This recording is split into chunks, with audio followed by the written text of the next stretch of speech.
বিয়ে বাড়িতে ছেলেদের খাওয়া। এই তো মেনু কার্ড, দেখি তো কি কি আছে। আরে সাবাস, এ তো দারুণ দারুণ আইটেম।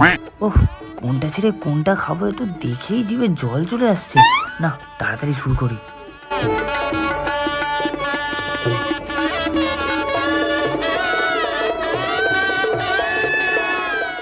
আর বিয়ে বাড়িতে মেয়েদের খাওয়া। দেখি মেনু কার্ডটা। উফ, এটা সব কটা অয়েলি ফুড। এটা তো আমার স্বাস্থ্যের জন্য ভীষণই আনহেলদি। এসব তো খাওয়াই যাবে না। বাবারে বাবা, কচুরিটার মধ্যে যা তেল, খেলেই তো মোটা হয়ে যাব। দেখি চানাটাই খেয়ে দেখি। উফ, এই ক্যামেরাম্যানটাও না বেছে বেছে ঠিক খাওয়ার সময়তেই আসতে হবে। কি আর করা যাবে, একটু অ্যাডজাস্ট করে নিই। আরে ধুর বাবা, খালি মনে হচ্ছে বিয়ে বাড়ির সব লোক যেন আমার দিকেই দেখছে। কিভাবে কি খাওয়া যায় শান্তিতে? উফ, কি যে করি, ভালো লাগছে না, খিদেও তো পাচ্ছে।